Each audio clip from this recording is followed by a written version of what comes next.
Somebody left their notes, so can I do their speech? They didn't. How did I start my business? Why did I start my business? I come from a family where we had 8 children, and so that made a family of 10. That gave me my first business lesson. I learned economy, the role of supply and demand. In a family of 10, that role applies. I learned negotiation for scarce things from my siblings. Sometimes I was good and sometimes I was bad. I learned that when you're called to dinner, be the first one at the table. And that applies to business, because if you want something, be the first one there and get it. The most important thing I learned was the people you love, your family, your friends, are more important than material items will ever be. And I've lost a few of my family members and miss them dearly, and it brought that lesson home to me. I was the first one in my family to go to college. I worked full-time, went to school full-time. I was a phlebotomist at Jewish Hospital for a long time.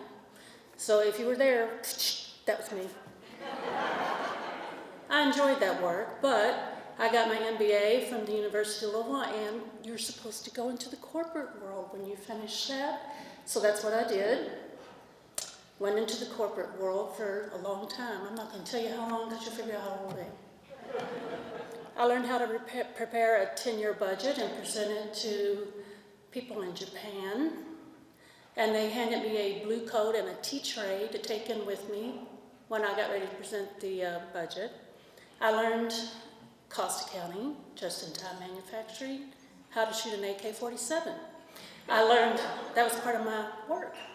I learned how to build factory additions onto a factory. I learned purchasing. I learned how to build molds and mold things. I learned that when you get promoted, everybody's not happy about it. I learned also that I was working 60 hours a week and traveling a whole lot. And I have 2 wonderful sons and a very supportive husband. And he traveled a lot. Now, my sons always woke up with a parent in the house. They just didn't know which one it was going to be. And I thought, I can work 60 hours for myself. And I had a friend that ran a lot of businesses, and she kept pushing me like, boom, boom, boom. And she'd call me sometimes at midnight and go, chicken. I'm going, okay. So I quit. And I started my own business, doing accounting, bookkeeping, consulting, coaching for small businesses. I was hungry a lot. And that was in 96. In 99, I purchased Comprehensive Consulting. We do medical utilization review. And it was running along fine, so I got 2 businesses going. So that was 99. In 2003, I opened Perfect Home, which provides home residential care for people that have disabilities. Then 2006 came around, and I thought, wait a minute, there's 3 years on board. So I needed to push myself, because I work much better under pressure and with deadlines. And there was an organization called Count Me In out of New York. It was national. Everybody had to have an interview in New York. Submit your business plans, submit your financial statements. Go to San Francisco, make a speech in front of a bunch of people you didn't know. And they selected me as one of the winners of that program. And their goal was to have 1 million women make their businesses have $1 million in revenue in 10 years. And that was 2006. In 2007, I got comprehensive over $1 million in revenue. Most of that was internal work. It wasn't that I didn't know how to make a business plan or look at the financial statement. It was that internally, I was letting my ego get ahead of what my gut told me to do. I was listening to other people instead of doing what I knew I had to do, and I wasn't facing the fears that I had as a business owner that I wasn't maybe good enough. And once I got over that, it was pretty easy. Then $1 million came pretty quick. But again, we got that 3-year, just like that. Yeah. And then I got that 3-year itch again, and I started doing the work on the licensing for capacity care to do home care for seniors in their home. And then we do a lot of work with acquired brain injury clients, and we do in-home care with them as well as occupational therapy, speech, physical therapy. And in doing that, there's a lot of lessons that you can learn from your clients. The seniors, you hear them talk about it and you'll read it every now and then, it'll come in the paper, we got a brain drain in our region. And when they say that, you think about young people. I have met the most wise people that are seniors that are in their home, and it's a shame we can't tap that wisdom. And it's hilarious when I talk to some of the older women that were working in the 50s and 60s and some of the stories they tell me. I mean, Mad Men on TV is true.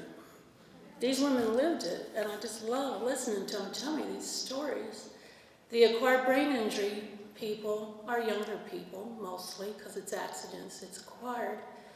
But the ability of us to change ourselves, to regain the things that we think we've lost is phenomenal. And if you go into work feeling sorry for yourself and you meet one of these people and they'll tell you the thing that they did last night that was wonderful for them, you're going, gosh, I'm so embarrassed because I'm being such a whiny baby here. These people are great. They're wonderful. And working with other women, tonight I was walking around from table to table listening to some women and talking to them about their business. Gosh, it's wonderful to be with a bunch of women at work. They'll give you their heart, they'll tell you their story, they're not trying to hide anything. They're being honest with you, and if you ask them their opinion, they'll give it to you. And I appreciate that from all of you women.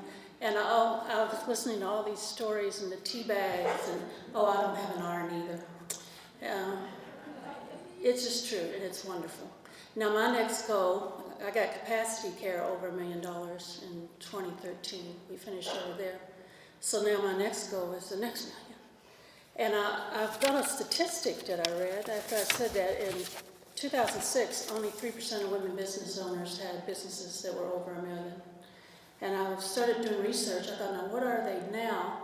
I had trouble finding that, but from the Forbes, they did a study from 2002 to 2012.